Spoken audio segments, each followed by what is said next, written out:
And one of the things that can't be attacked is your self-custody Bitcoin. And one of the things that can be attacked is the ETF. You can't be exposed to that.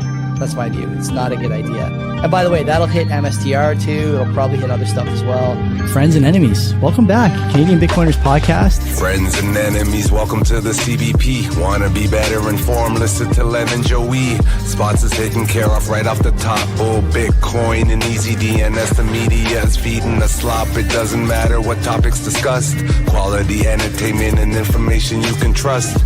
That's being planned or at least discussed. You know, we're not going to allow quality entertainment and information you can trust. Send the guy some value, boost him with some stats. Bitcoin is a scarcity asset. I mean, it's just a fact. Geopolitical, national, down to the local cloud. Friends and enemies, welcome to yet another edition of the Canadian Bitcoiners podcast. I'm not doing this one solo this time. Joey's off sick, but I do have Boomer with me. Boomer, how are you, buddy? What's up, Len? Doing great. Joey's on the bench. We got to take him out. You know, not doing that well. Yeah, he just has something. That's all. He'll be back. It's not like it's terminal or anything. It is, you know, just a few days. He'll be back at it. Have you talked to him verbally? No. Can he speak? Has he lost his voice? I'm assuming so. The only time I have taken a sick day off was when I had the vid and I couldn't speak. I was unable for me to, you know, the other time I disappeared was because there was a smell of sulfur in the air and I just couldn't stick around for that. That motherfucker. But yeah, other than that. Well, here I am coming off the bench like Kirk Gibson in 88. Yes. Was it 88, 89? You told me before 88, the show. 88, yeah. I think he was pinch hitting for the pitcher, if I recall correctly, because Steve Sachs was on deck. And Sachs was the leadoff hitter. Man, I knew too much about that time. I guess that was the Jays are playing today. And that was October. Yeah, the Jays are playing. And that was October, right? Like it had to have been October because that was the World Series. It sure was. Jays at 8 o'clock. So tune in for this. You know, I thought it'd be a 7:05. Jimmy Key versus Jamie Moyer, battle of the lefties, 7:05. Jamie Moyer pitched until he was like almost 50. There's an interesting stat with Jamie Moyer. I don't know what exactly, but when he retired, he pitched to approximately 11%. I don't know exactly, but it's quite something like that of all players that have ever played in MLB baseball. It's considering like how long it spans. Like it's insane that he's done that because he pitched both the national and the NL. And the AL. So he was able to do it. That was the time before there was interleague and all that shit. Anyways, we got to talk about the sponsors today. And we got two sponsors we got to talk about. You know what? Number one, I still have the clip. Let's have Joey do the first sponsor. He's going to do Easy DNS. Let's tag in Time Machine. Time Machine, Joey. The magic of the internet. Here you are. Easy DNS, the best place for you to host your content. Buy a domain, port a domain, anything to do with domains. Mark's got your back. We like Mark. He's been a friend of the show for a long time, friend of ours as well. And him and I will be doing a couple of different, I think, chats at the conference. We'll be on stage for it together. One is just the two of us. About Bill C2, the wolf in sheep's clothing, I think the talk is called. Not pulling any punches there. Anyways, if you're a Bitcoiner, lots of stuff for you over at EasyDNS on the virtual private server side. You can run a Bitcoin node, Nostr relay, set up a BTC Pay server implementation for your shop. Don't use Shopify, that's for sure. He can take care of all that for you. For a couple extra bucks, you get Domain Share and EasyMail, which honestly, if you're doing anything related to a business or hosting client info, or you have an email list or whatever, you want to protect those things. And these days, a lot of people are gunning for that information. It's sold on the dark web. It's used nefariously. And you can imagine all the things that could go wrong if you lose your client list or client database. So Mark can take care of you there too. All you got to do is go to easydns.com, put in the promo code CBP Media, and you get 50% off your first round of buys. Can't beat it. Thank you, Joey. Wherever you are right now, thank you. You did a fine job with that ad read. We got a second sponsor, and that would be Bull Bitcoin. Boomer? Bull Bitcoin. What's the best exchange to buy your Bitcoin in Canada? Bull Bitcoin. Bull Bitcoin. Also, Bull Bitcoin announced yesterday or this weekend at some point that they're expanding to even more countries.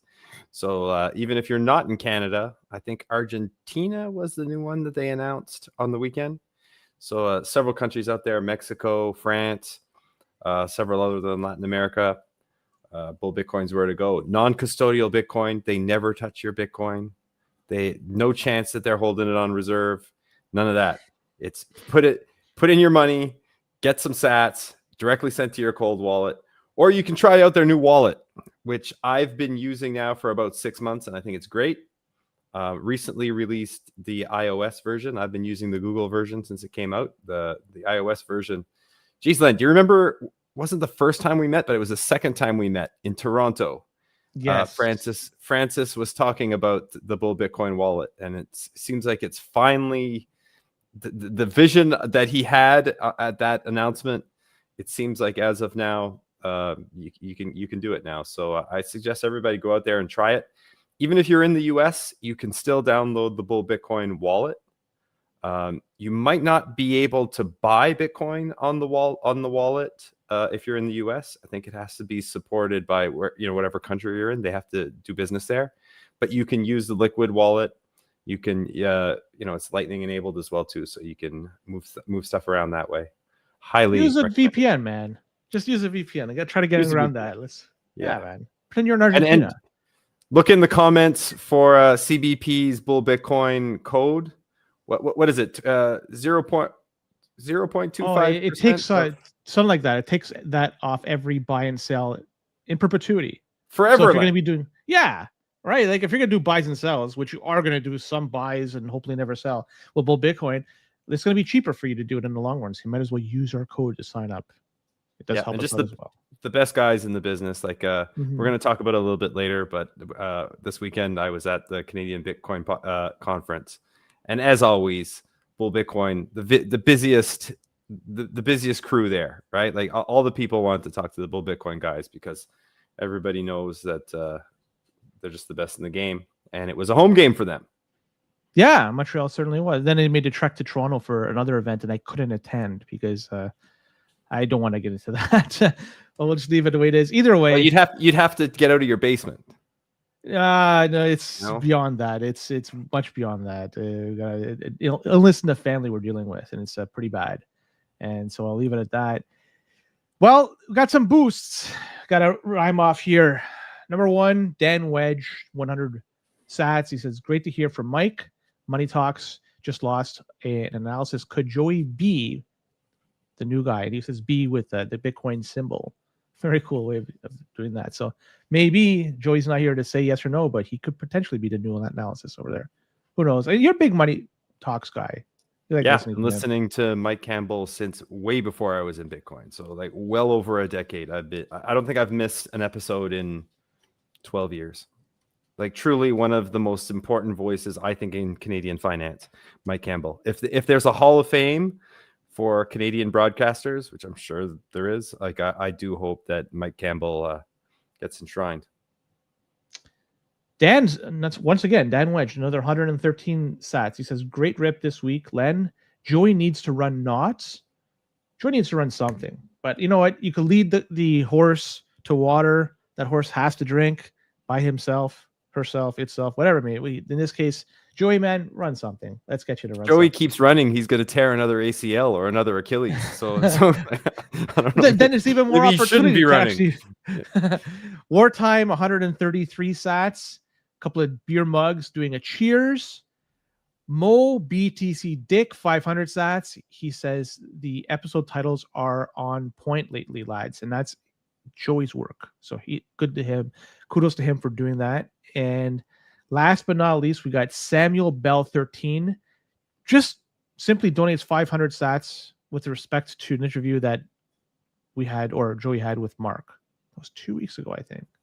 So appreciate all those sats. So if you want to give us a boostogram, and top 5 will be read in the next episode. Also, this Wednesday, stay tuned. The Rock Paper Bitcoin folks are going to be either on our show or Joey's going on their show. I'm not sure if it's a home or an away thing, but you've met them, right? You met them this past week? Not only did I meet them this week, I was actually in attendance for that recording. So D and I may or may not make an appearance in that. There weren't enough mics to go around.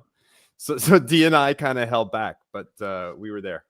So fundamentals and business cat. Did it sound like a CBP episode or a rock paper Bitcoin episode? I think it was a CBP episode. So coming out Wednesday. Then there you probably go. coming out Wednesday. Joey was leading in that for sure. Awesome. All right, and I do a cameo, small cameo. Is it? Of course, it's the video on this. I want to see this. I want to see a photo bomb by you.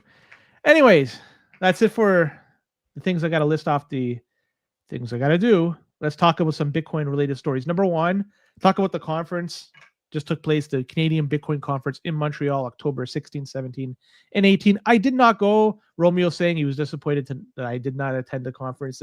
You know what? I couldn't go anywhere this weekend, even if I wanted to. There was an event I was supposed to go on Saturday. I couldn't even say what the heck it is, but anyways, I couldn't even go to that. I'm stuck for the next little while. It's not me, somebody else, and it's impacting us here. But either way, what was your experience like at the Canadian Bitcoin conference in Montreal, Boomer? Well, you were missed, Len, as always. Like, I had a great time with you when I went to Toronto 2 years ago already, right? Over 2 years, because that was June of 2023. Right? Yeah. So yeah, this year was great. 24. Again. No, was it? No, you're right. 23. You're right. 23. It was May or June of 23. Yeah. And then 2024 was also May or June 24, but it was in Montreal. And then this is the second year in Montreal. So this was the second year at the Rialto Theater. The venue is just perfect. It's a beautiful, just an absolutely beautiful venue. Daniel and Manuela, the organizers, they do such a great job of just organizing the thing. They're running around the entire time. The volunteers did a great job. I'll be honest, I was there for most of it. I missed Thursday, the hockey game. The Canadian team took it on the chin again in the Hodlers Cup. The Americans took down Canada 9-0. Holy fuck. So if you're a Canadian Bitcoiner listening to this that has a pair of skates and can slap the puck around a little bit, definitely reach out to Corey at Hodlers Official. I think he's they're hurting over there on the Canadian side on the hockey game. Wait, let's not exit this topic yet. Who played goal? Was it Ryan for the Canadians? It was Ryan again. So Nuclear Bitcoiner was in goal, and give the men some credit. Like I didn't attend this year, but I did attend the game last year. And Ryan is not an incredibly experienced goalie. Like, he's there because they kind of don't really have anyone else to do it. And he tried his best, and he wasn't that bad. They were just bombarded with the talent on the American side. The American side have a couple of guys that are actually really good. Yeah, they have some ringers. Yeah, they had two guys like Brendan Gentile, who I think you've had on the show before. I don't know if he's still affiliated with them, but he was with BTC Trading Cards. Right. Cards. Yeah. You had him on a year or two ago. I think he was drafted by the Bruins or something. It's him, and he might. Yeah, and the other guy might even be better than him. It was some kid who's 19, 20 years old, who's 6'4", who can just there was no touching these two. So we can't is Wendell Clark a fucking Bitcoiner? Is Dougie Gilmore can we not go? Is Patrick Waugh Bitcoin? We could fucking Montreal. We could get Guy Carbonneau to get out there and play some defense over there. Kurt Muller, where's Kurt Muller when you need him? Yeah, I want Saku Koivu. Vincent Damphus. Yeah, there's a fucking number of guys we can fucking bunch call. Of guys. You know what? I fucking willing to bet a lot of them if they're fucking shit winners. I'm just fucking. I don't think so. I don't think so. I did meet a couple of space. It just seems like they're gonna be fucking shit winners. I don't think so. They're fucking habs. I think they're good guys. I know a couple of them. I know one for sure. I know one guy. I know he's not a shit corner. He's a good dude. So yeah, I wasn't there for Thursday, but I was there Friday and Saturday. You'll have to have Joey when Joey comes back next week. You'll have to ask him a lot more about the talks, because I'll be honest, I didn't really attend a whole lot of the talks.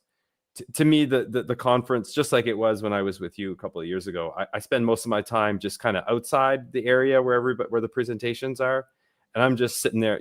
I just want to meet the people. To me, it's very much like a big meetup, right? There's so many people I want to talk to. It's hard to see all the talks. I did catch Francis's talks, Larry Lepard's talks, a few more, but for the most part, it was was socializing outside, and it was great. The energy was absolutely fantastic. Like I said before, the venue was fantastic. Overall, I thought I'd have to see the final numbers. So maybe Daniel and Manuela maybe can let us know. But it seemed like there were maybe fewer people than there were last year. Maybe not a lot fewer, but there definitely seemed to be less. But the people that were there last year, it seemed like they were all committed. Like it was very high signal. I didn't talk to anybody who was a crypto person at all. Everybody that I talked to was a Bitcoiner. There seems to be more people that are working in the space than there was last year, but there were not a lot of Bitcoin curious people. It seemed like the people that were there were already Bitcoiners, and just little chats I had with the vendors that were there, they kind of said the same thing. For example, QuickBit. Are you aware of QuickBit? They run like a brick and mortar Bitcoin store in Saskatchewan. Yeah, I remember dealing with Yeah. They sell stuff over there.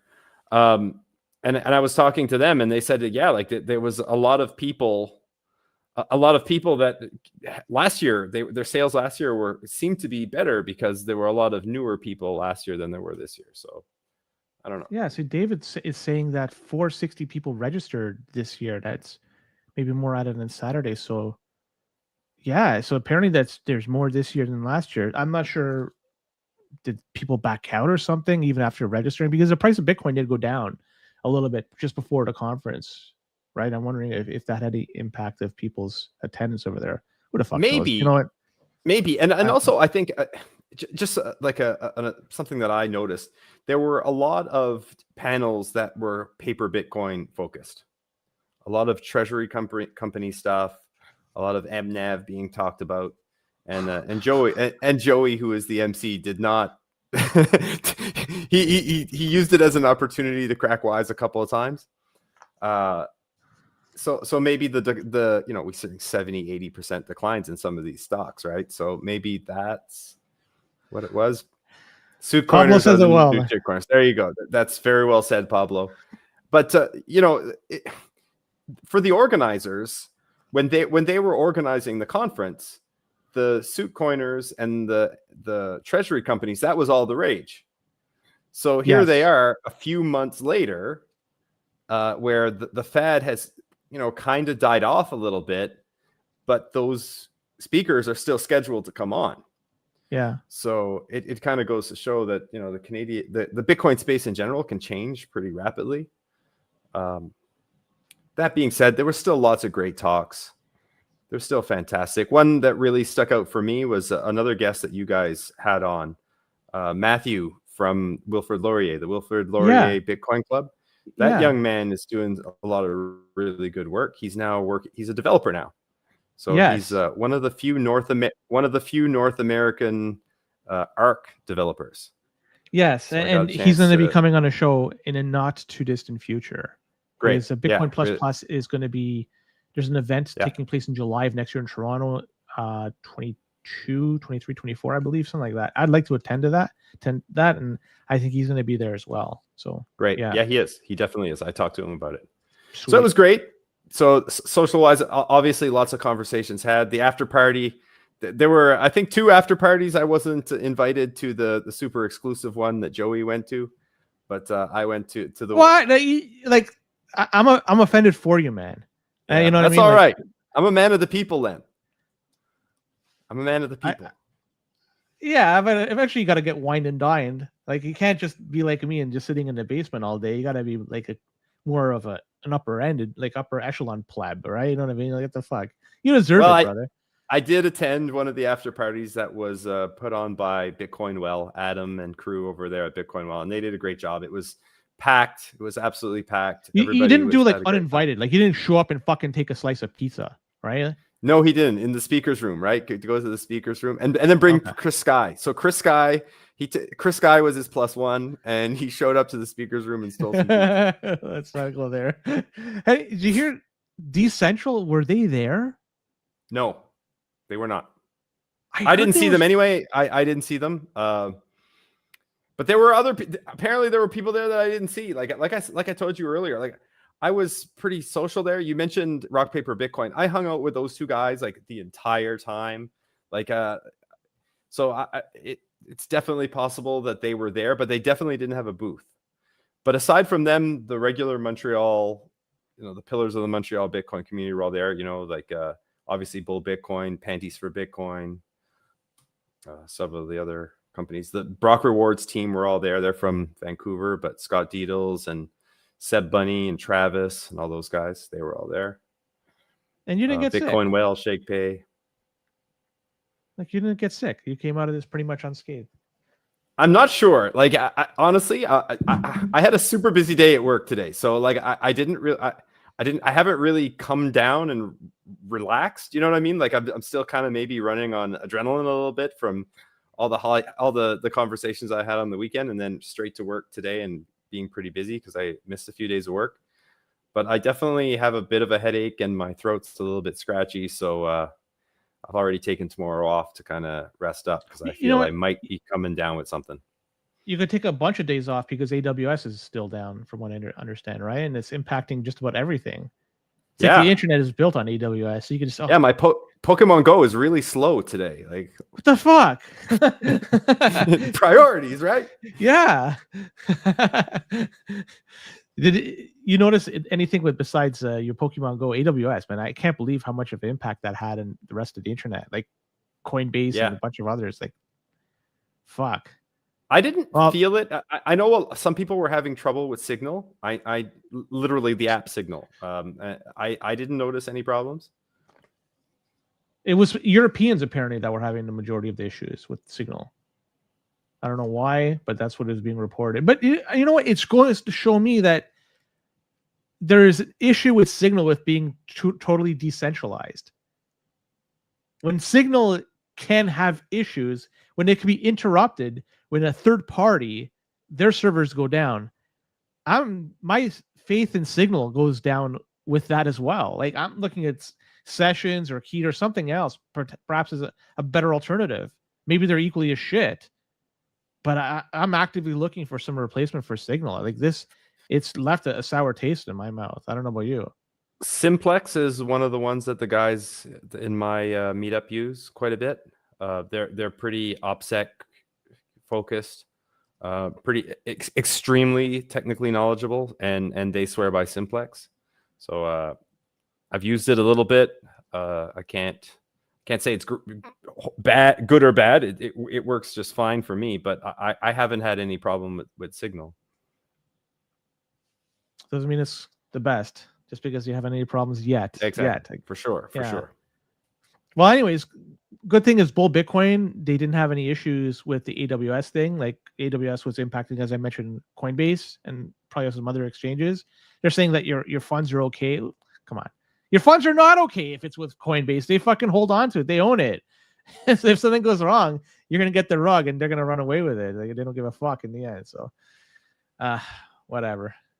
Treasure. I'm reading fundamentals in the chat over here saying that we didn't mention that the Rock Paper Bitcoin guys recorded with Joey, and we absolutely did. So fundamentals, go back and listen. We absolutely talked about that. Coming out on Wednesday. Yeah. We gave we dedicated a good 2 minutes to that. 2 minutes. Maybe 2.5 minutes. Yeah. That's considering we're 23 minutes in, that's almost 10% of the show. So be happy. So this AWS thing, do we know anything about it? Do we know any of the reasons why it happened, or are we just kind of a little bit too soon to tell? I think it was reported some sort of API issue. I'm not sure exactly what was. That's all I heard. Something to do with API, but it just goes to show you how much we rely on AWS, on Amazon for just a lot of critical internet infrastructure. But, I think this is a good opportunity because there were a number of people saying that the number of users increased. And there was some talk, I don't subscribe to this, but some talk saying that it was some people just spinning them up on Amazon servers. So they weren't really economical nodes. They were just simply somebody just doing it. That, I guess in the next few days, we should be able to look at the numbers to see how many nodes went offline during this time. And if there was a noticeable drop of knots and or core, then we could say, not definitively, but we could say, you know what, there's a strong correlation between that and AWS going offline. Perhaps you may be running some of those nodes on AWS. But if there's no change or it's negligible, then you can't use the argument.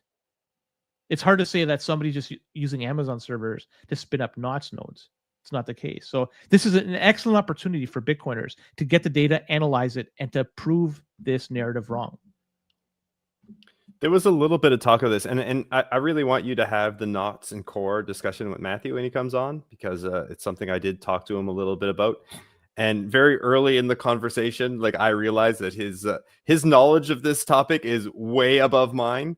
So I actually brought in some of my friends from here in Ottawa who are a little bit more technical, not a little bit more, a lot more technical than I am on this subject. And it was that what you just mentioned there about nodes being spun up recently, and maybe being spun, I'm not going to say fraudulently, but maybe kind of spun up in a maybe just a way to boost numbers. A way to boost numbers. Yeah, like one person maybe boosting up a ton of nodes just for the sake of putting up numbers. That was something that did come up on Sunday during that conversation. Okay. I thought that was a little bit interesting. What about hash rate? Did you notice anything special with the hash rate? Again, like, I had a super busy day today. I didn't have time to look at any of this stuff. Did we see any meaningful decline in hash rate? I don't know if it was any meaningful decline. I know we hit an all-time high just before. It was like 1.1 zettahash or whatever. But I don't know if there was a drop. I don't think we noticed a drop, considering that miners are doing things on their own stuff. Like, I don't think they're utilizing a third-party Amazon server to host anything. I think they're doing it as all in-house as much as possible. But okay. Anyways, Magic Internet Math is asking or saying that he came to the conference in a suit. Is he the only person that was there in a suit? I don't know if he was. No, he definitely was not the only person in a suit.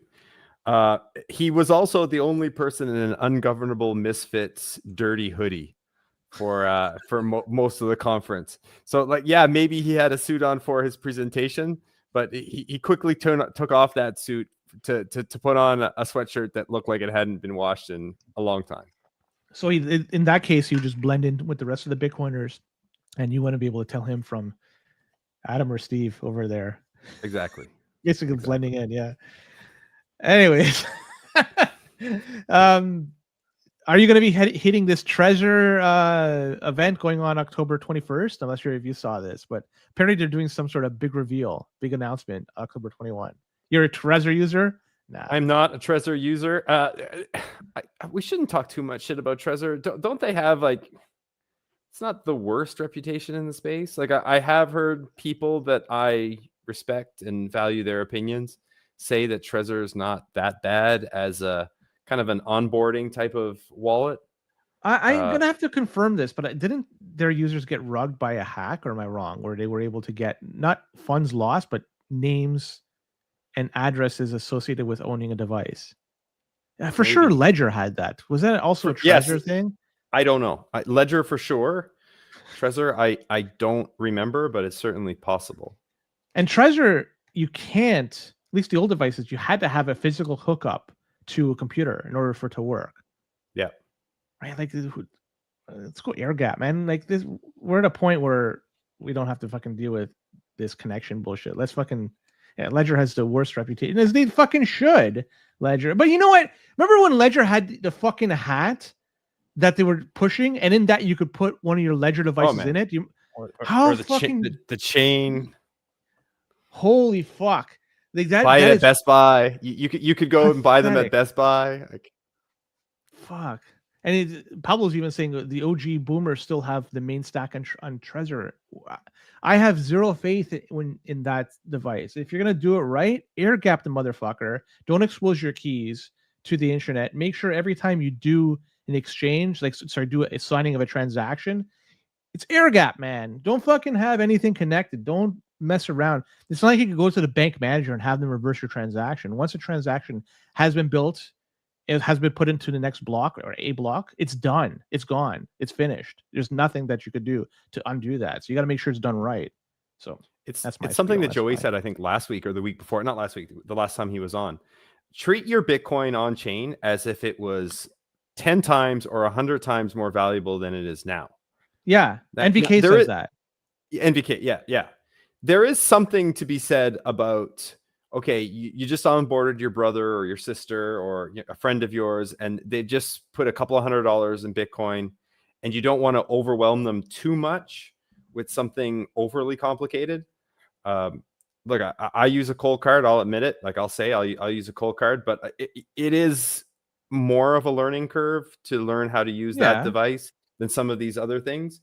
And for some people, the newly initiated, it might be easier to have them like with a device that's more user friendly.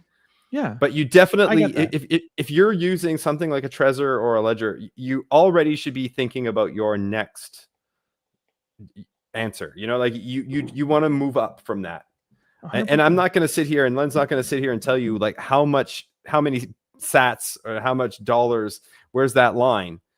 But one sat, I'll say. I'll go better. out the fucking on record to say if you have one fucking sat, you should have it on your on your cold card. See, Pablo's saying there's people that do one thing and say something, or say something and do something else. Like, right, there are hypocrites out. Like, you know what it is? There's enough evidence out there to say why you should do it a particular way.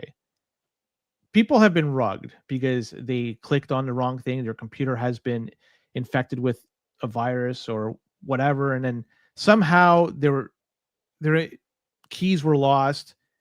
They think they were sending a transaction to a particular address, but it went to a different address.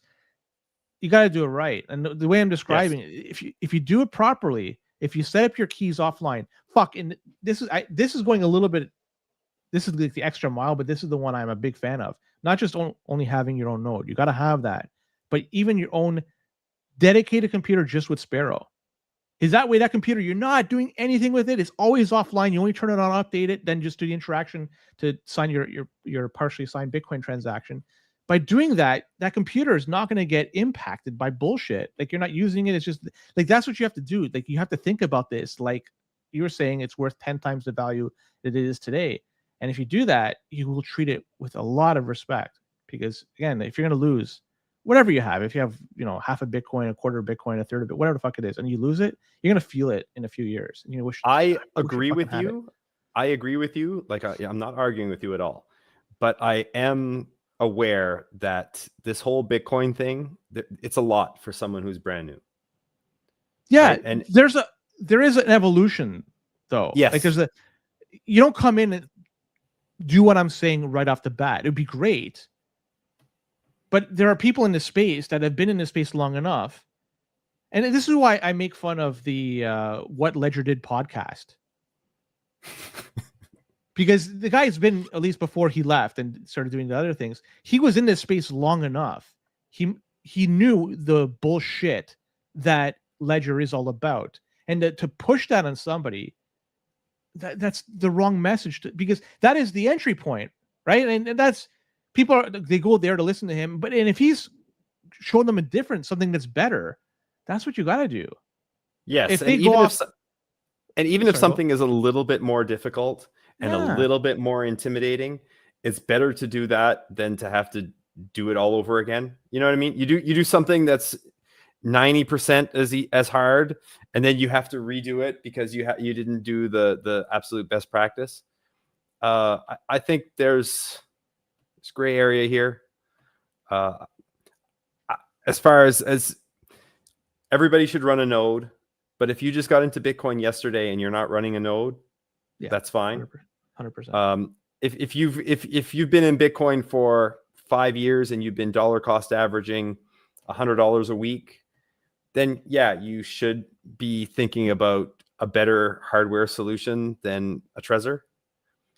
But if you're new, if this is one of the first times that you're listening to a Bitcoin podcast, first of all, welcome. Glad to have you. You're not too late. Don't be overwhelmed. Take it a day at a time. Priestess in the chat just says, like, we have BTC sessions tutorials. yeah, like BTC sessions tutorials, but are great, but they can be a little intimidating when you've just started, and then here you are like listening to some guy for 2 hours to how to use a hardware wallet when you've just learned how you don't even know what you own. Now, I'm just looking at the chat and laughing. Was ShakePay at the event? They were at the event. They were. Did they talk about their new Lightning implementation? Yep. I was actually a beta tester for that implementation. So can you talk about it at all? Because I'm curious to hear because I know there are a lot of people that still use ShakePay, and I'm curious. Yeah, it works. It works pretty well. It's a pretty seamless. You don't even really realize that you're using Lightning. It's a withdrawal, and instead of putting in your Bitcoin, as you would withdraw your Bitcoin on chain, you put in a Lightning address instead of a BTC address, and then it just says like, okay, this is Lightning. It's good. It's not perfect. It's not liquid enabled, which is something that's important to me. Because I said right from the get-go here that like I'm a bull Bitcoin wallet. That's my daily driver. So I would have liked something that I could move into liquid and Lightning. So they only do Lightning. It's also not the greatest for transactions. It's fantastic for, okay, you just bought some Bitcoin. Maybe it's not enough to go on chain because you don't want a UTXO that's small. So you're going to put it on your Lightning wallet. It's great for that. It's not great for you're at the farmer's market and the farmer accepts that and you want to pay in Bitcoin because it requires an extra step. You have to confirm every single transaction, just like a regular BTC transaction. So overall, it's really good. You say what you want to say about ShakePay and about certain things that happened over there about data breaches and remember that? And Ethereum still being on their platform. Say what you want to say. They are a very user-friendly experience. It's not an overwhelming experience for someone who's new to Bitcoin. It's the ledger of Canadian exchanges. I think it's better than that. I would say it's better. I don't think it's that. I do think they're a good company. I don't think they're trying to rug anybody over there. I don't think Ledger's trying to rug anybody either. I'm not so sure. I don't know enough about them to say yes or no. I don't think they have. I'm not sure if Ledger is a Bitcoin company or a fiat company. Where it's a fiat company, certainly. Yes, that's what I'm alluding to, and I don't think ShakePay are fully a fiat company. I've had enough conversations with people there that work there to know that these people are Bitcoiners. They're just appealing to a different consumer than the guys at Bull Bitcoin are. And look, I got Bull Bitcoin swag behind me. Like I love those guys, right? Like but I have all of these tools. Like I have all the exchanges. Anybody ask me what's the best exchange in Canada, I will 100 times out of 100 say Bull Bitcoin. But I do understand for some people that ShakePay is a little bit better of an onboarding tool.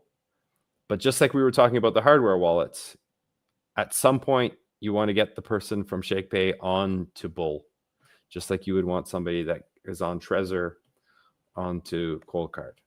And that's just my opinion. I'm not gonna talk any shit about the ShakePay people because I like them. And speaking of Lightning, because that's the topic we're just discussing, not sure if you heard, but Square, they started deploying out their terminals that include Lightning on it. That include, you could allow customers to pay in Bitcoin. I've been hearing about this for as long as I've been in Bitcoin, I think. It was supposed to be a huge rollout this year to the end of the year. Finally, we got one company called Compass Coffee, and that's in DC, Washington, DC. Joey, I hope if you were still there, you could have visited them and checked them out. They now enabled over there, you have the ability to pay with your Bitcoin. Cool stuff. You're right. We've been hearing about this for a long time. And I think now it's becoming a reality. And I know that they were going to be rolling this out a little bit. And then sometime next year, every merchant will have the ability to do it. I don't think it's, if I recall correctly, you have an opt-in type of thing. But just to have this out there, it's showing that Bitcoin can be not just simply a store of value, but a medium of exchange.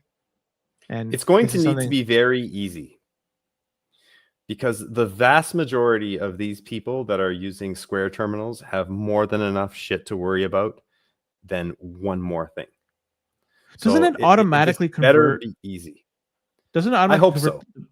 Yeah. So, and if that's the case, then there's no skin off the back of the merchant. In fact, if it's an automatic exchange, and if it's done like that, you don't have to wait for settlement with Visa or Amex, or sorry, MasterCard, Amex. Yeah, it's final settlement. Right. And the fees are significantly cheaper, right? There you go. Unless you're making 25 cents, unless you're going to the bulk bar and buying jujubes for a road trip, and you're buying 25-cent purchases each time. Unless you're doing that, it's going to be significantly cheaper on fees. Transaction fees will be a tenth. That's very exciting. It's a no-brainer. If it works, it's a no-brainer. It's just getting people, like I said, a lot of these people that are using these Square terminals are farmers markets. They're people like that have 100 other things to worry about other than one more method of payment. So I haven't used it. I haven't seen it. Obviously, it's nobody still being rolled out. Nobody's really seen it. Only the Compass Coffee people that have seen it. Yeah, it just better be easy. Because let's just face it, if merchants wanted to accept Bitcoin, they could. There's a million ways to do it. There's also the stumbling block too. Yes. Of the tax, and I hope that better be this gets resolved. Because that I'll be honest, I think that's a sticking point for some folks over here that just don't want to go through the hassle of then reporting it to. Yes. Or it's IRS or CRA, whatever. It's the most important thing from a policy standpoint that can come out of Bitcoin. And I don't know if we are 100% in agreement on this, but I know you and I share a very similar view on strategic reserves and stuff, that we just don't really care. Like I don't care. But this, I actually do care. So if I could get governments, the Canadian government, the US government, European governments, everyone, to make one thing about policy regarding Bitcoin, it would be this: de minimis purchases. First of all, there should be no taxes on Bitcoin. In my humble opinion, it's a currency, it's money. Like there should be no capital gains on Bitcoin or gold, to be honest. Or just like there's no capital gains on UX. Right? Like if you go to the United States and you buy $5,000 worth of US dollars before you go, and then you come back and you've only spent a few hundred, and then you exchange back to Canadian dollars, you're not paying tax on that arbitrage. So why are we paying tax on Bitcoin and on gold? I think that this is, of all the things our government could do, I think this is pretty easy. Like this. You think the Canadian government though is going to make that change? I hope so. They probably wouldn't. Mark Carney in the past, our prime minister, has talked unfavorably about Bitcoin. Now that was quite a while ago. His tune may have changed, but we haven't heard anything.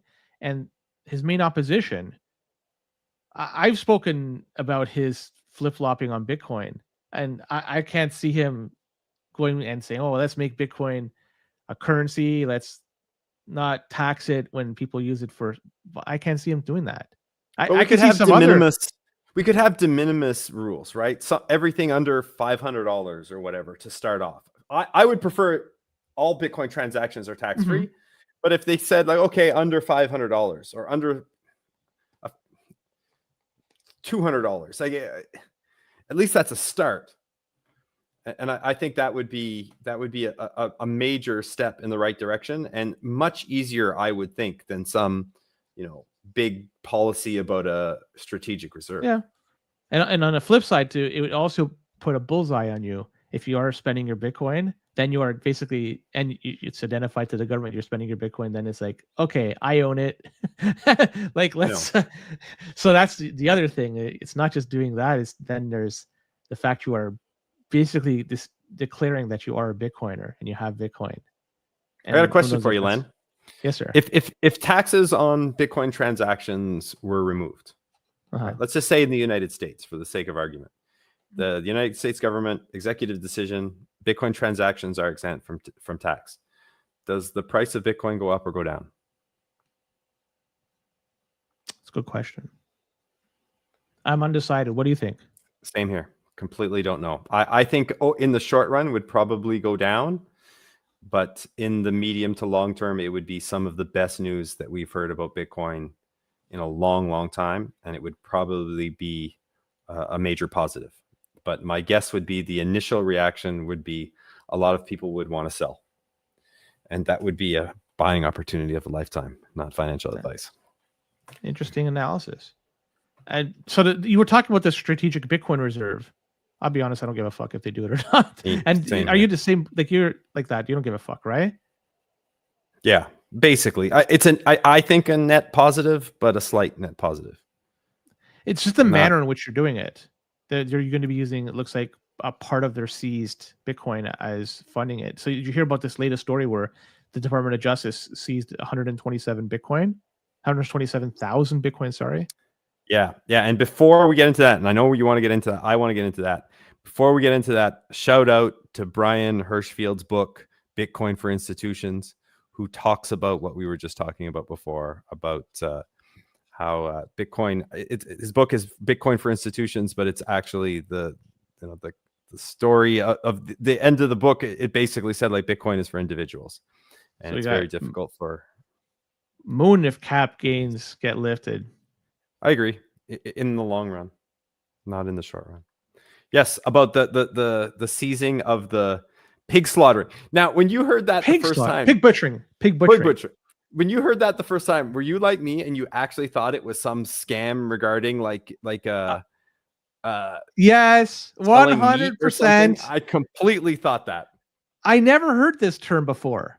Like I thought it was like some pig butchering or pig slaughtering business that was involved That's in what Bitcoin. I thought too, but that's right? not what But apparently pig butchering it's a means. term.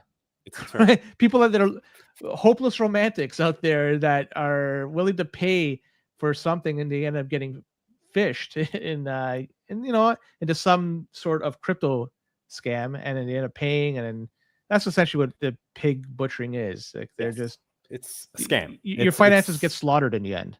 Yeah, so a social engineering scam, I guess, would be the all-encompassing way of saying it. So this, as far as I understand, these people had a call center of some sort In Cambodia.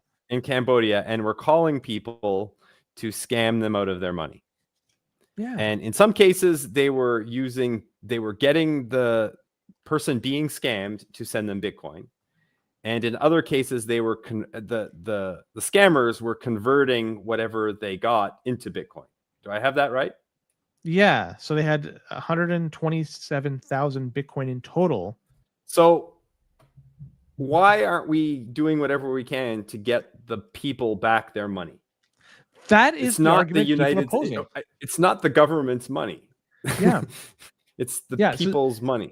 That's the argument that people are saying, is that there are people out there, they may be fucking dumb as shit because they were scammed, but still the rightful claim is they should get their funds. Yeah. Now, granted, the Department of Justice has not said what they're going to do with this.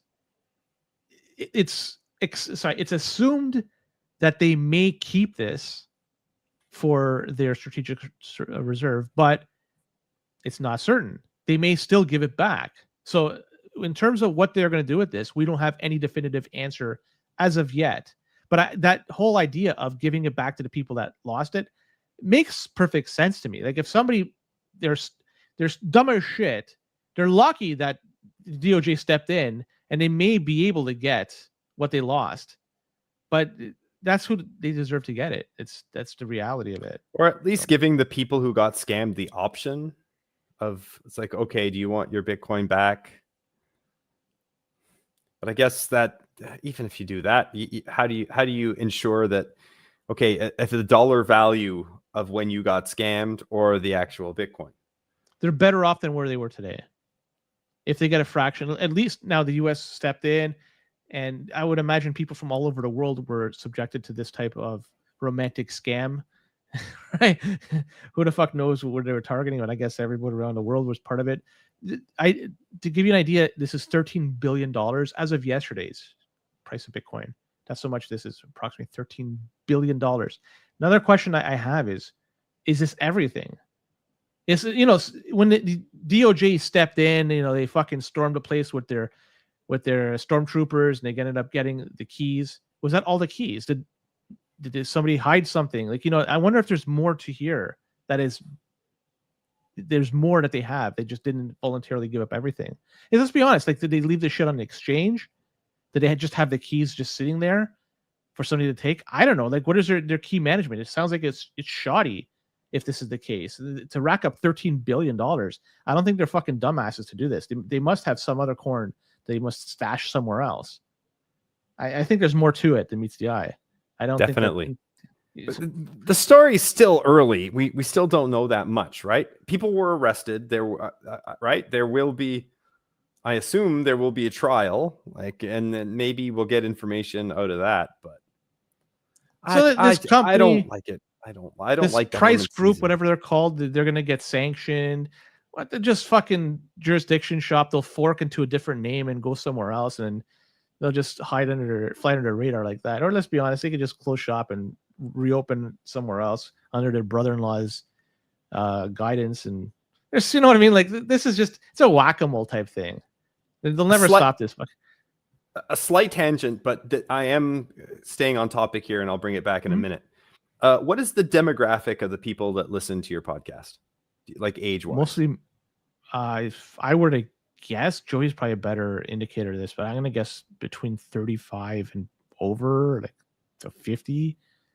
Yeah, well, I just bring this up to say that if you're listening to this, you're probably not the target for some of these scammers. That being said, be careful out there with these types of scams. One thing that I did hear in Montreal this week from Michelle Weekly, of all people, was have a safe word. Have a safe word when you're talking to your family. So some sort of password that for sure that if it sounds like your cousin or your brother or your sister, you can ask them a specific question and only they will know the answer to it. Because with AI and all this stuff, it's going to get more and more difficult to know that you're being scammed. That's a good fucking point. Be very careful out there.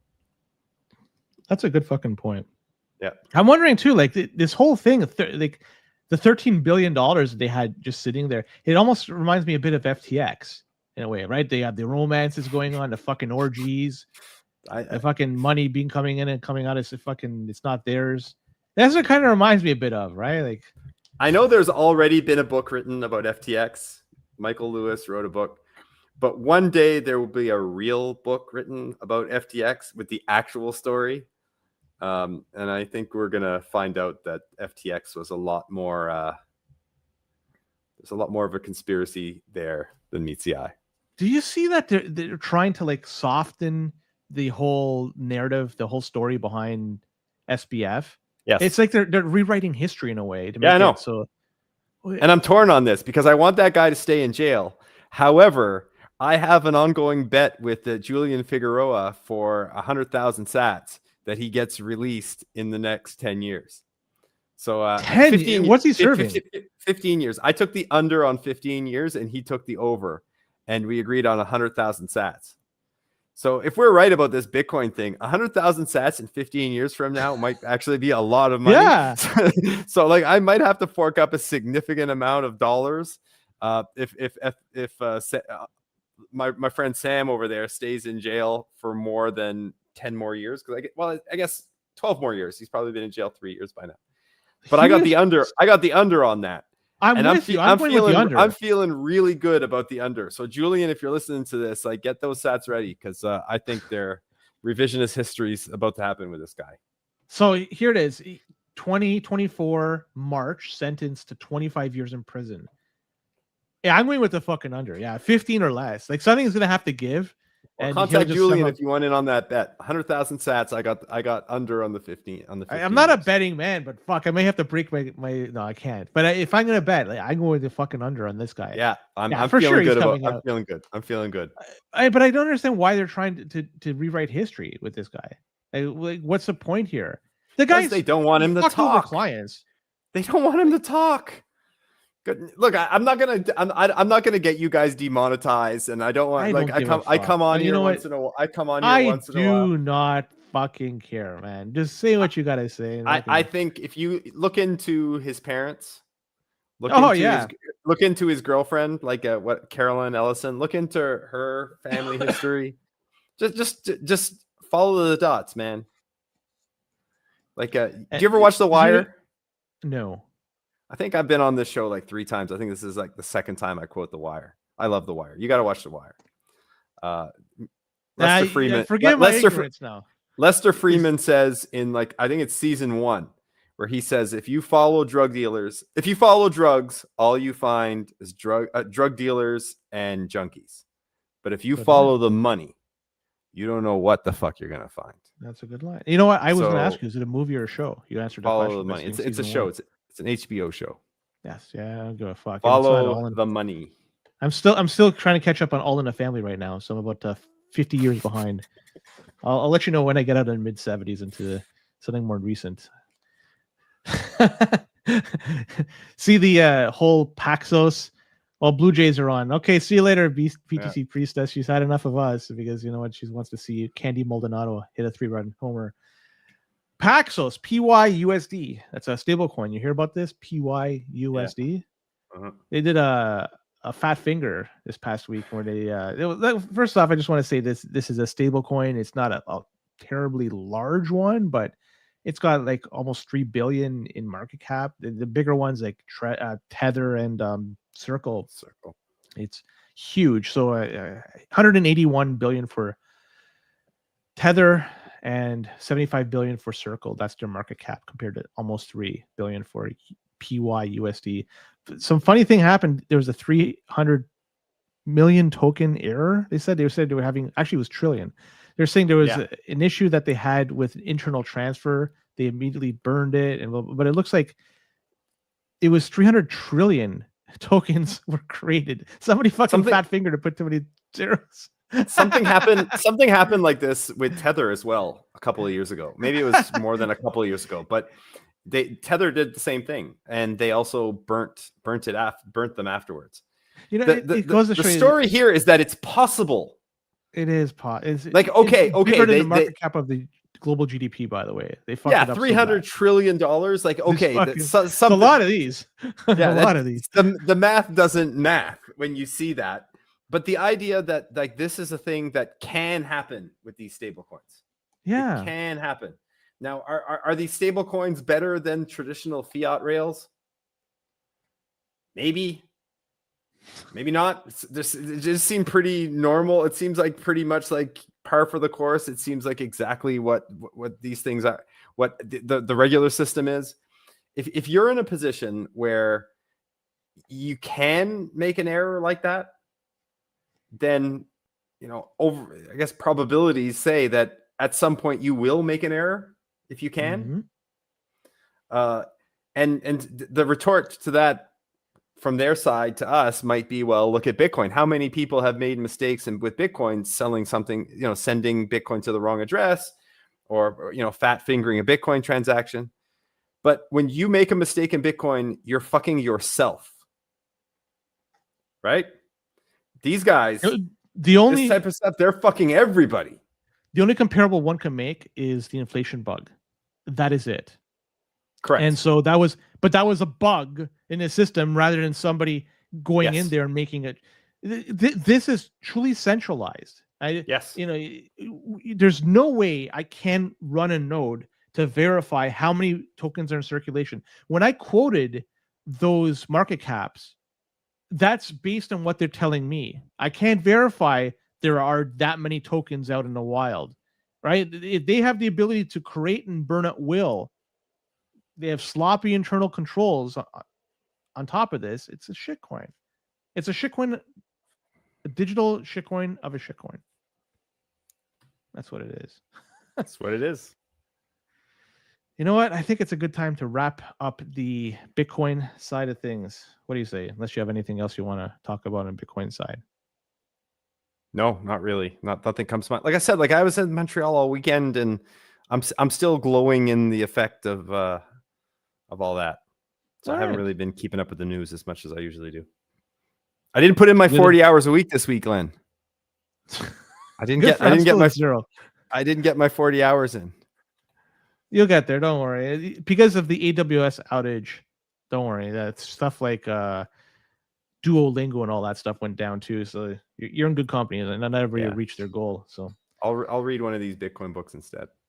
So on the audio side, we'll be back at this tomorrow. And if you're watching this on video, do nothing because we'll be back. Oh, just continue and do it like we normally do. So last words, Boomer? Don't be a cuck. Don't be a fucking cuck. I love it. All right. Let's transition to the rest of the news. There's some good ones over here. Want to talk about gold off the bat? Sure. 4,200 as of yesterday. I'm not sure. What is the price of gold today?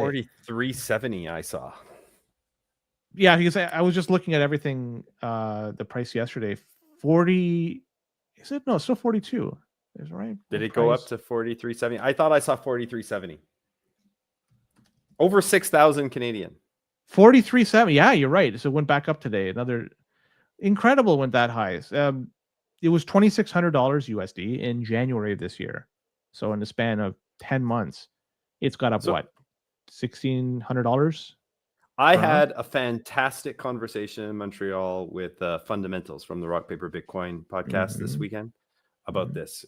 Me and Business Cat and what's his name? What was it? Scott Kisser from Swan? I think that's his name, Scott Kisser from Swan. The four of us were having sushi in the middle at the conference, and Fundamentals just said, you know, like gold's doing our heavy lifting here. Gold's going up. All the attention is going to be on gold. All the negative press is going to be on gold. Because it's something that I worry about. Like, we all want Bitcoin to succeed, but I've always been rather nervous as a relatively public. I mean, I'm small fry, like I'm just some guy, but I am out there a little bit in the Bitcoin space, at least in Canada. And I've always been a little bit worried that if Bitcoin goes to the moon, then there's going to be a target on my back, you know, the $5 wrench attack type of thing. But if we have gold going up to 15,000, 20,000, which is still a long ways away, but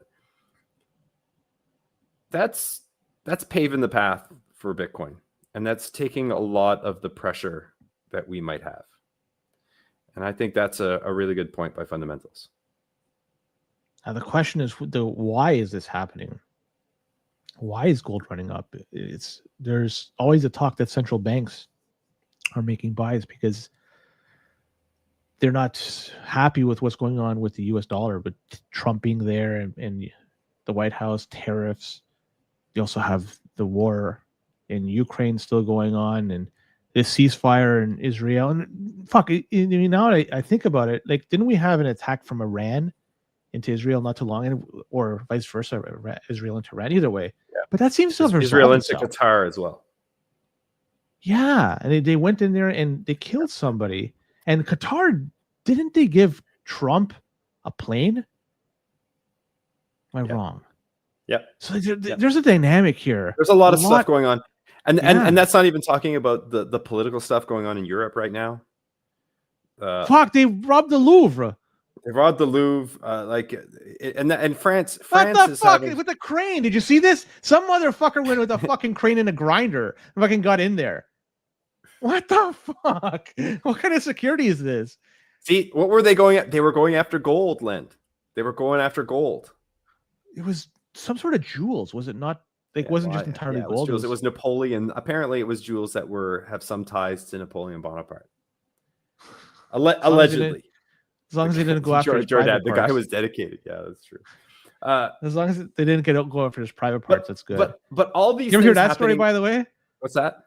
When I think that the story is when Napoleon died. He died off some island off Africa. Corsica. I think it was. They cut off his schlong, and it was preserved. Okay. That's the story, man. Imagine that. I didn't know about that. I have gone down the rabbit hole a little bit of Napoleon's feud with the British central Now, bankers, and in it's an his interesting benefit, one. I hope that him being physically short didn't also represent in other areas of being, I hope don't it know. wasn't all symmetrical. Yeah. Anyways, Maybe his nickname was Tripod. good, right? He's short enough. He was short enough that it's possible, Yeah, right? maybe. Anyway. So But this gold shit. This So go gold ahead. stuff is pretty wild. And I think there's a lot of factors. The political instability, it looks like banks are going to have to start printing. It looks like that. I don't know for sure. I also think there's some things very specific to gold in terms of physical delivery and all these contracts and the difference between the London exchange and the Chinese exchange and all this stuff. I think a lot of stuff is making people a little bit worried that they can't get their gold delivered on time. So they're paying a premium to make sure that they can get it delivered. So all these things are causing things to progress quicker and quicker and quicker. And Zero look, Hedge was reporting today that silver was in short supply in India. Yeah, I've seen that as well too. And I heard in China as well, where for the first time in a long time that Chinese capacity to you don't really mine silver. Silver is not really mined on its own. It's kind of mined as a byproduct, but refining capacity in China is pretty much tapped out. So it's kind of like a short squeeze here, but silver's different. Silver's a shitcoin. Silver is an absolute shitcoin. So silver kind of lost its monetary premium. It's kind of unneeded now. Just the way that like Bitcoin is going to make gold, it's going to turn gold into a shitcoin. So silver that's already happened to silver, but silver is needed for a lot of industrial purposes, including and probably what's causing this rise in silver is the military stuff. So missiles and tanks and airplanes. We're starting and all to that lose stuff. you, or is it me? I think my I don't know. connection's still good. I still see you. Anyway, I was just saying about how silver is required in a lot of industrial manufacturing sectors, including the military. Yeah. So the rise in silver's price may have more to do with that than with the monetary premium. Now we're back. Okay. I want to transition to a different topic, if you don't mind. Sure. It's an interesting one. The city of Richmond, British Columbia. You saw this, right? Oh, yeah. The land acknowledgement. Yes. Yeah. So the BC Supreme Court, they made a decision just, I think, in August of this year. And it was the Cowichan tribes. They looks like that they may have legal claim of property in the city of Richmond. And even though if somebody may have purchased a home there and they think now that it's theirs or they have claim to it based on the fact that they paid money, the Supreme Court decision may override that. And a lot of people are beginning to wonder because this letter came out from the mayor of Richmond saying that there's serious implications from this court decision and the pending appeal. So he says that in the letter, it says, the court has declared Aboriginal title to your property, which may compromise the status and validity of your ownership. This was mandated without any prior notice to the landowners. This is interesting stuff. This is so incredibly bad from a precedent-setting standpoint. Like, I want to believe that this is a little bit of, hyperbole, like people kind of like making a mountain out of nothing.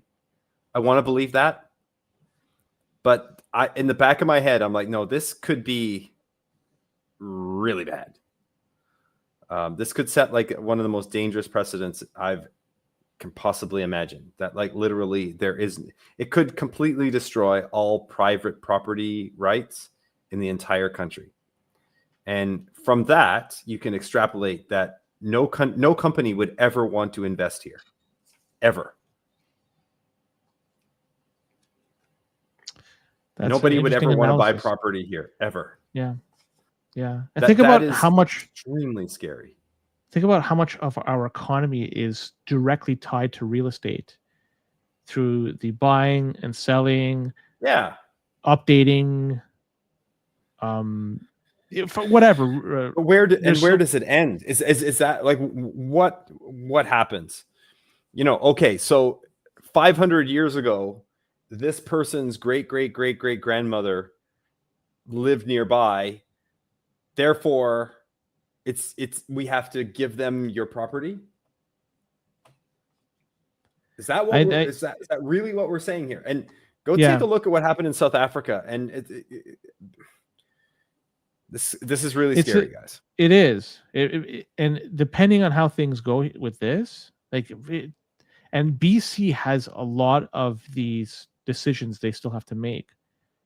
So there's a lot of First Nation lands, I guess, that they have to resolve over there, and that could impact the price. I think the number, to go back to what I was saying earlier, BC's economy, like the province of BC, I think it was like 20% or 25% is tied to real estate. Like if that gets rugged, holy fuck! The tax dollars that are lost, the businesses that are going to have to close up, like it would cripple the BC catastrophic economy. Yeah, absolutely catastrophic. Like, and I then, can't overstate how catastrophic this could be. Yeah, and a domino that being effect. Said, yeah, like the domino effect of all what it would do to banks, what it would do to businesses, and the precedent. And as you're saying, foreign investment was gone. Like who here, anybody listening or watching, who would invest any money in Venezuela right now, considering the history of Venezuela? I don't think too many people would be take my money. I want to invest in it. There's a reason why, right? And if there's history that goes against that type of initiative, then you're not going to do it, and then you're stuck printing money until the end. I have to think on this one that cooler heads will prevail. Who's actually on the other side? Like who's actually saying, like, yeah, this is a good idea? Have you seen the people that are protesting out there and like the Kings No More and stuff like that? I think there's a number of people that are out there that would like to see this type of thing play out the way it is. Yeah, right. They're not thinking long term. And I feel sorry for the people of Cowichan. Forgive me if I butchered the name. I'm not familiar with it, but no, this is not about race at all. This is not about like indigenous versus non-indigenous at all. This is just about property rights. Like, do we have property rights? And if you don't have property rights, you have nothing. Yeah. 100%. I don't have anything else to say about this topic. I think this is something that's on it. Let's all keep an eye on it. I'm not overly concerned yet. Like I do think it might be a little bit of rage bait, clickbait, rage stuff for Twitter. Well, I think it lends itself to the next topic, and I'm not sure if you want to talk about it, but I'll just quickly discuss it. The housing design catalog. Do you want to discuss that at all, or no? Sure. I looked at the calendar. I wasn't all that impressed. I don't know about you. Well, so people wonder what the fuck I'm talking about. It's the government of Canada decided they have released something called the housing design catalog. You can check it out at housing-infrastructure.canada.ca, and you can see these pre-designed homes that could be streamlined in terms of getting them out there and built. So you can pick whatever type of home you want. I'm just going to go to the catalog right here to see what beauties we have. There's not that many of them, right? There's not that many designs in there. No. And some of them are as small as 500 square feet. Yeah, and it's for multiple people. Like even if you get something that's bigger, it's for multiple people. Here's the design thing. Seems like this is not something that I think government should really get stuck in. So I'm going to get to the Ontario section. Here it is. Yeah, see, I like this one here, accessory dwelling unit 1. It's 634 square foot. It's designed for 1 bedroom, 1 bathroom. I'm not sure how many people are going to live there, but interesting. Or Well, you that's get this- accessory. It's accessory. That's not so bad. Like if your grandmother wants to live with you, right? Where your grandmother doesn't need a 3,000 square foot house. Well, this is something that she kind of has like this little thing in the back. She has some autonomy. I just like the Close name. by. Accessory dwelling unit 01 There you go. or fourplex 02, sixplex, stacked townhouse 01. They just love it, I just fucking love this stuff. Anyways, this is Sounds like a coming to- Bitcoin address. If you write it all out. I wonder if you could order this on Amazon if it just shows up in front of your house and you put it together. You used to be able to order them in Sears. The Sears catalog. A house? I'm dead serious. Yeah, I'm dead serious. The inspiration for this comes from the Sears catalog post World War II in Canada, Fuck. where you literally could go, and it was something like $2,000, $3,000, where you could just order all these parts and then hire a local contractor to put them all together. It even included the nails. I'm dead serious. I thought of everything. All right, let's talk about this Bangladeshi dude. Bangladesh. Anyways, he's a Canadian, a refugee living. No, he's living, I guess, in Montreal at one time. Okay. Anyways, he was a refugee. Is a refugee anyway, living in Canada. Buddy mistakenly crossed a border to the United States May 12th, and U.S. immigration's he's now being held in Buffalo.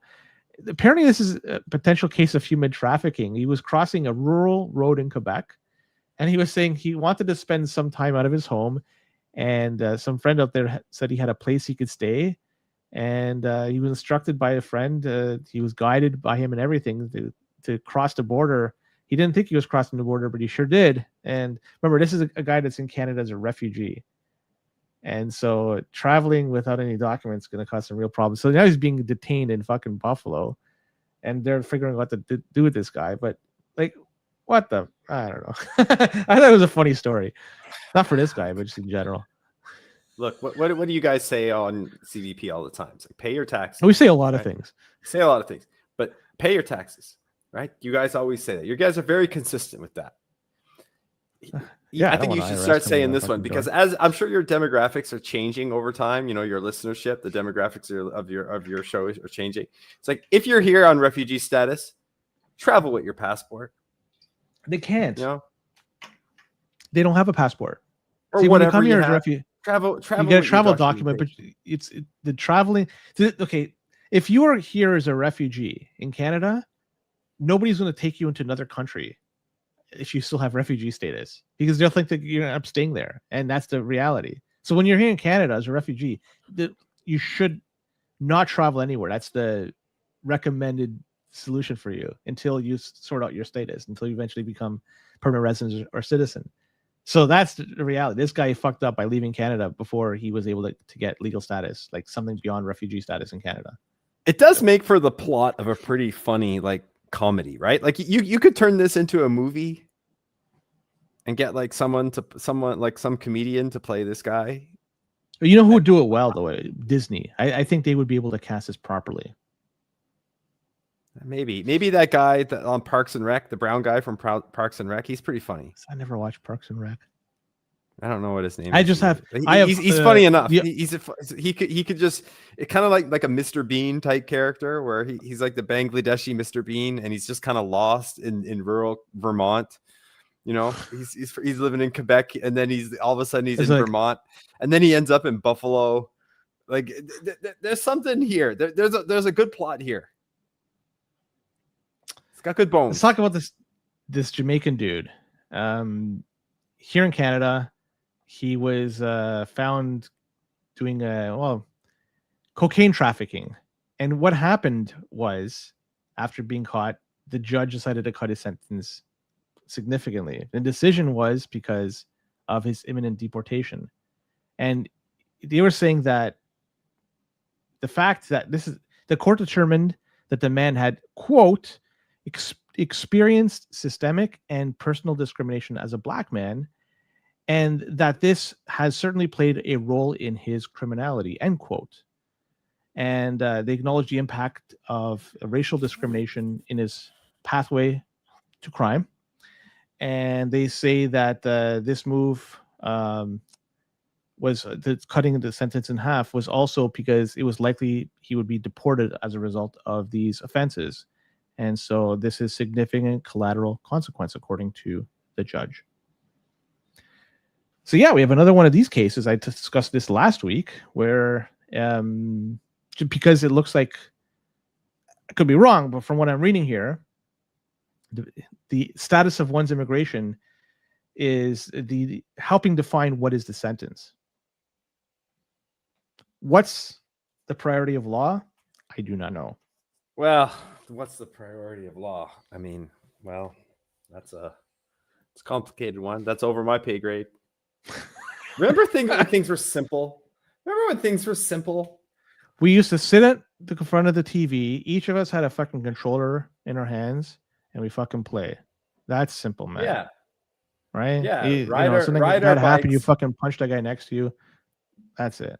And even like the police, I like the law. Like there was always guys that distrusted the police.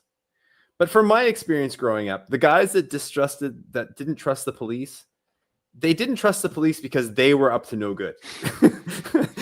There was nobody that was like a normal citizen that like didn't trust the law. Now we're at a place right now where the people who are actually law abiding, they're the ones that have the most distrust for the police. And the people who are breaking the law are the ones who kind of, I'm not saying, obviously it's not everyone. There are a lot of people that are up to no good that know that they can game the system. So they don't fear the police, and they don't trust or distrust the police because they know that the system will treat them a certain way. It's a sad and it's sad. And you know what? I don't think it's because of the average policeman. No.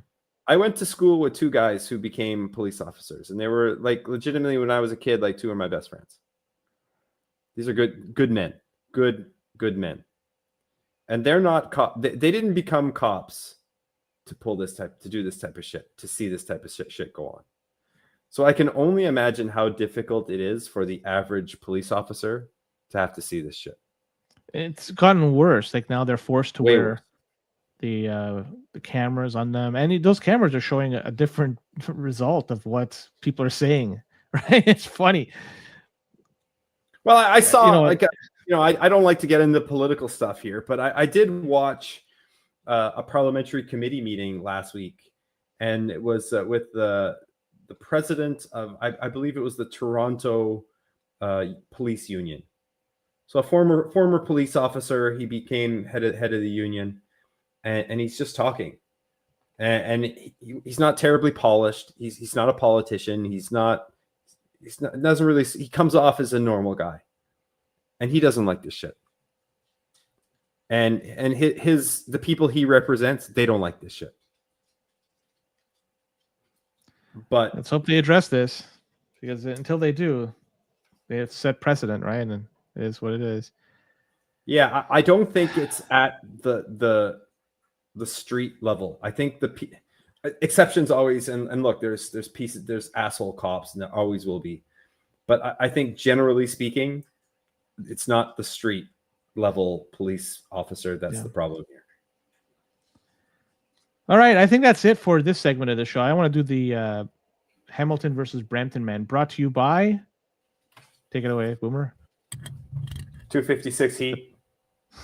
I had a chance, Len, to hang out quite a bit with Twan on Sunday, and I got to play around with his device. He brought one of his heating devices to Montreal and had it displayed there, and he was running it, and he was just showing people how it works. It is. How quiet was it? It was pristinely quiet. Yes. And also just like an incredibly high quality device. Like you can just see it. Like you can see the pride in the work, like the craftsmanship. And Twan is like, you know him. You know him better than I do. He's just one of those guys. He's as genuine as they come. And he generally wants his product to do really well. And he wants you to benefit from the product that he's selling. So the pricing is available. Go to 256heat.com. I don't know by heart what the pricing models are, but they are different. You can buy the device like 100%, it's yours for whatever price that is. And then there's different levels that there's certain financing available, but you're giving him a little bit of the hash rate of the machine, but you're paying less upfront. So if you do something like that, there's an incentive for him to give you a good device, right? Like, because he's sharing, it's a profit sharing type of arrangement. Mm-hmm. He gave me this T-shirt at a Five Guys. I was having a hamburger, and him and his friend walked in, and they were like, "Hey!" They joined us for dinner. It was really one of the nicer guys I met all weekend. And check him out. I'm a home miner. Len, I know you're a home miner. In Canada, it's a great way to get non-KYC sats. And even better than that, it's a great way to learn about what I think is the most interesting, but among the most interesting parts of Bitcoin is the home mining, the mining stuff and the energy stuff. So good way to heat your home and make some sats on the side. Yes. Yeah.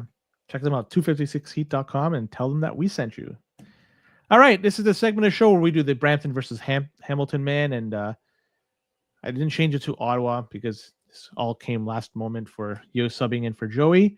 So we'll have to do with the Hamilton versus Brampton. You at home could play along with us, and let's see if you can figure out who I've spent some time in Brampton, Len. I've spent some time in Brampton, a little bit less in Hamilton, but I can manage. Well, that's okay. Let's talk about this dude. He is a dump truck driver, and he crashed into a highway overpass on the A400 series highway just last week, and it was leading to closure and to an arrest.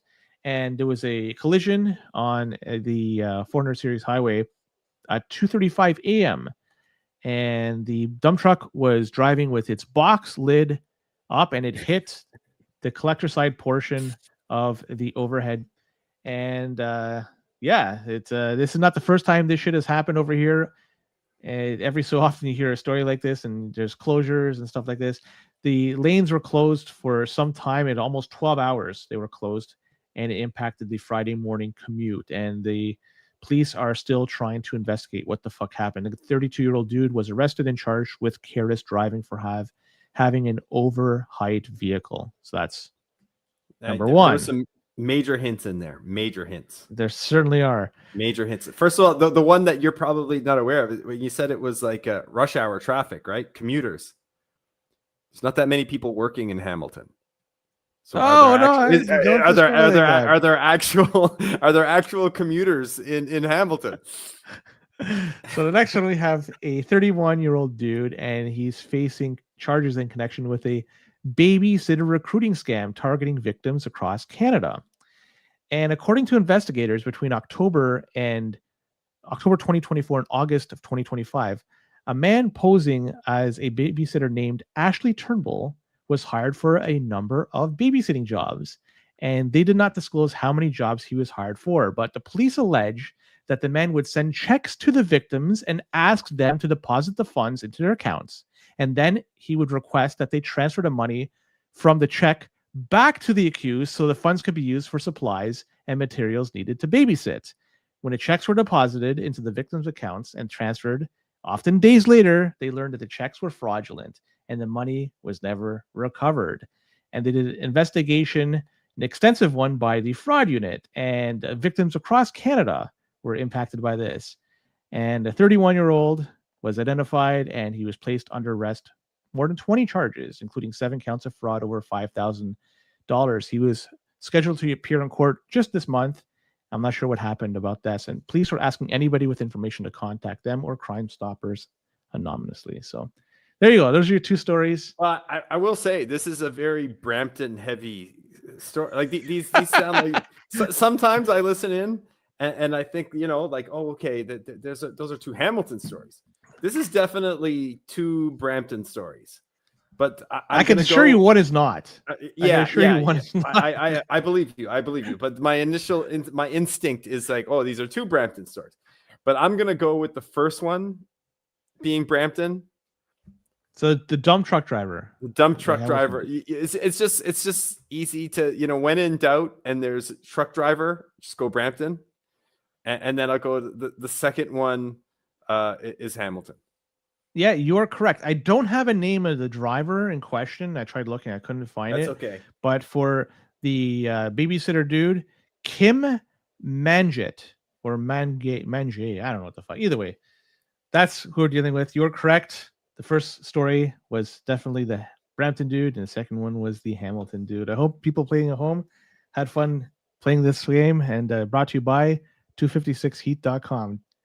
Second time I think you participated in this, or third time. Yeah, second time, and the first time I got it wrong. So you're 50-50. Yeah. I'm 50. The first time I think I did an Ottawa versus Hamilton, man, if I recall correctly. You did. Yeah, and so it tricked me up because there was like a body of water, and then I assumed that was the one. Yes.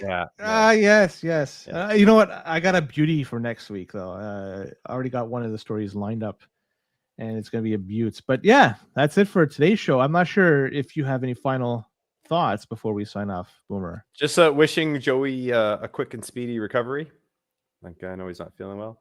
I see Daniel in the chat from the Canadian Bitcoin Conference. Daniel, if you haven't been listening, we talked about you earlier. You did such a great job this weekend. As far as the comments from Joey are funny. He's like, I'm gone for just a short period, and he's like, this is the easiest fucking story. Hey, what the fuck? It was a tough. I'll be honest. I was very busy this week, and it was just, these are the first two I could find that look pretty darn good. But I got a beauty already for next week. Sorry, I didn't mean to interrupt. Well, I'm looking forward to next week. As always, I'm here every Monday night. Even if you don't see my face, I'm in the chat every single Monday night. I think I've missed 2 in the past 200 episodes. So I'm pretty close to 99% in the chat. If you want to get in contact with me, the ruler's broken on Twitter. And if I had one message for anybody listening on this is meet Bitcoiners in person. Get off your keyboard and just meet people in real life. You are meet people in real life. You are a Game 7er. You've been there. And speaking of Game 7s, I'm sure people want to go watch the rest of Game 7. I have no idea what the score is, and I'll be honest, I don't give a fuck what the score is. I've seen the Jays win 2 times in my lifetime. That's good enough for me. With that, Boomer, we are done. We are out of here. Final words? Don't be a cuck. Don't be a cuck.